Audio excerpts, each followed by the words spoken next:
Assalamualaikum warahmatullahi wabarakatuh. Halo, perkenalkan nama saya Rizky Diandramawati, NIM 18184. Saya akan mendeskripsikan suatu proyek perencanaan pembangunan yang ada di Kabupaten Bantul, yaitu proyek IPA Cielo Pamioro. Salah satu sumber energi yang terpenting di dunia ini adalah air. Ketersediaan air yang cukup secara kuantitas, kualitas, dan kontinuitas sangat penting untuk kelangsungan hidup manusia.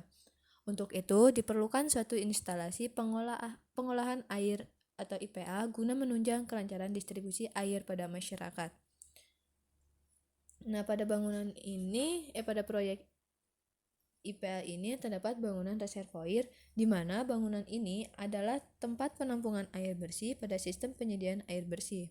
Jadi, inti dari reservoir ini untuk menyeimbangkan antara produksi dan pemakaian air, di sisi lain yaitu untuk menambah tekanan, mengatur tekanan air, dan mengatasi keadaan darurat. Nah, selain bangunan reservoir itu, terdapat 4 tangki filtrasi air.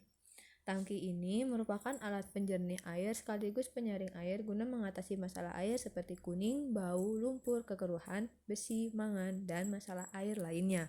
Sistem kerja ini yaitu menyaring air yang memiliki kualitas air tidak baik akan dialirkan melalui atas tabung, lalu akan turun melewati tumpukan media filter.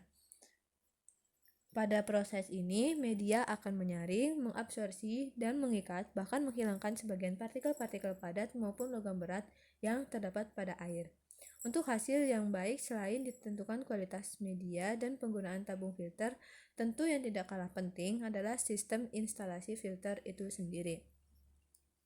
Nah, pemilihan unit operasi dan proses pada IPA harus disesuaikan dengan kondisi air baku yang digunakan. Salah satunya adalah IPA PDAM yang terdapat di semua kota atau kabupaten di Indonesia. Sumber air bakunya adalah air tanah dengan kualitas air baku yang melebihi baku mutu air yaitu besi, mangan, warna, dan bau.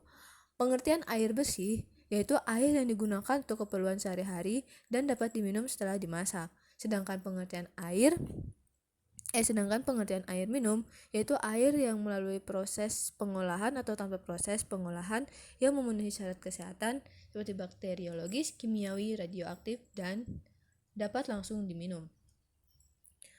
Selain itu, proyek IPA Cielo Pamioro ini juga bekerjasama dengan perusahaan daerah air minum Tirta Projo Tamansari Bantul. Tirta Projo Tamansari terus mengedukasi masyarakat terkait pentingnya air bersih dengan mengikuti program pemerintah yaitu 100:0:100 yang artinya 100% layanan air bersih, 0% untuk daerah kumuh, dan 100% untuk pemukiman. Sebenarnya, Bantul adalah sekitar 70% masyarakat bisa mengakses air bersih yang bersumber dari perpipaan. Tirta Projo Tamansari dan sumur layak konsumsi dan sumber lain layak konsumsi. Perpipaan Tirta Projo Tamansari sudah menjangkau 22% dan terus berupaya masyarakat terlayani dari pipa Tirta Projo Tamansari sampai 30% di 2024 mendatang. Nah, kemudian untuk pemasangan baru saat ini Tirta Projo Tamansari mencapai 40.030 pelanggan. Pihaknya terus berupaya menambah pelanggan terutama dari perumahan dan juga kelompok usaha. Untuk beberapa tahun ke depan akan ditargetkan pemasangan sambungan rumah jaringan pipa air sebanyak 3.000 pelanggan. Dari jumlah tersebut, 2.000 diantaranya adalah dikhususkan untuk masyarakat berpenghasilan rendah atau MBR. Nah, kemudian sebanyak 2.000 MBR sasaran pemasangan jaringan baru untuk semua wilayah di Bantul. Adapun syaratnya yaitu daya listrik rumah maksimal 1.300 watt, bukan rumah mewah atau ber-AC, berada di wilayah Bantul, berada dalam jangkauan jaringan, diutamakan dekat dengan jaringan existing. Nah, itu saja yang bisa saya sampaikan. Kurang lebihnya mohon maaf. Wassalamualaikum warahmatullahi wabarakatuh. Dadah!